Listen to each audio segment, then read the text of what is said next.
금융노조는 선배들의 희생과 투쟁 정신으로 금융민주화와 금융노동자 권익 향상에 앞장서왔다.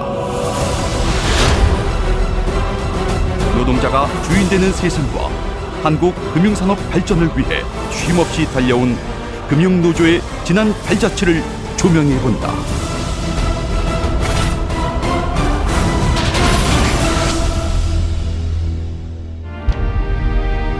(1960년) 4.19 혁명의 열기 속에 은행권 노조 설립이 잇따랐으며 7월 23일 5개 은행 노조는 전국 은행노동조합 연합회를 조직했다. 그러나 1961년 5.16 쿠데타로 모든 노동조합이 강제 해산된 가운데 저는 노련은 산별체제인 전국 금융노동조합으로 새 출발한다.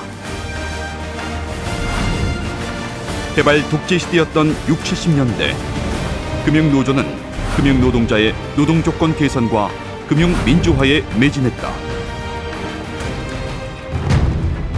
1980년 무고한 시민을 총과 탱크로 짓밟고 정권을 점령한 신군부에 의해 전국 금융노동조합 연맹으로 다시 재편되었다. 87년 6월 민주항쟁과 함께 노동자 대투쟁이 들불처럼 일어났으며 화이트 칼라, 넥타이 부대로 불리는 금융노동자의 현장 노동운동도 본격화되었다.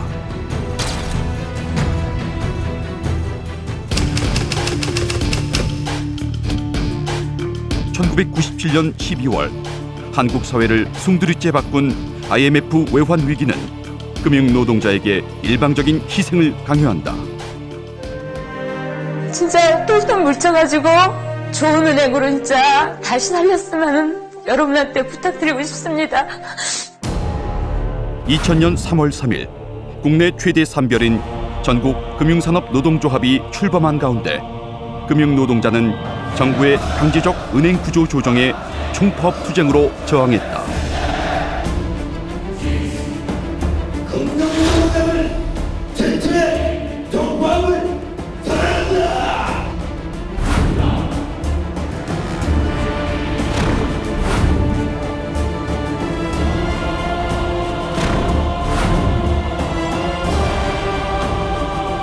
한편 금융노조는 2002년 전 산업 최초로 주 5일 노동제를 쟁취한다.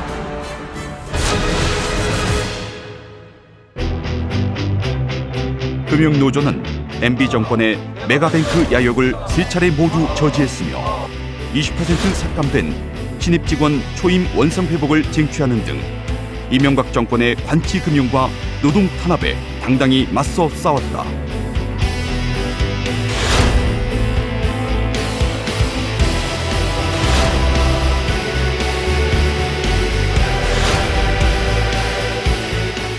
노동개혁을 2013년 집권한 박근혜 정권의 공공부문 복지 삭감과 일방적인 금융기관 재편 시도 등 금융노동자는 벼랑 끝 위기에 직면한다. 2014년 9월 14년 만에 총파업 전선에 우뚝 선 금융노조는 복지 삭감 확산을 막아냈으며 경남은행과 광주은행의 민영화를 관철하는 등 위기의 금융산업을 지켜낸다.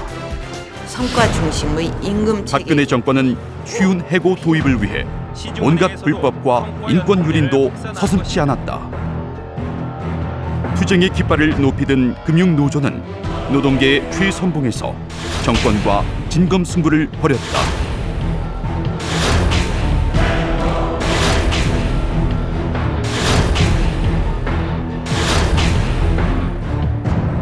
(2016년 9월 23일) 10만 금융노동자의 총파업 투쟁은 성과연봉제 도입을 저지하고 촛불항쟁의 도화선이 된 역사적 사건이었다.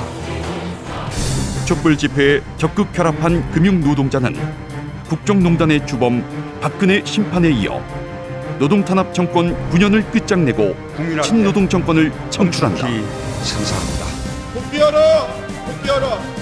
2017년 출범한 허권 집행부는 지부별 순회 집회 등 다각적인 압박 투쟁 끝에 박근혜 정권에 의해 파괴된 금융 산별교섭 복원을 쟁취한다. 또한 고객과 직원 모두를 패자로 만드는 금융권 과당 경쟁 근절. 지주 회장 황제 경영 폐단을 막기 위한 지배 구조 개선 투쟁. 채용 비리 사태 책임자 처벌 촉구 등 금융 공공성 강화 및 금융 적폐청산 투쟁을 이어왔다.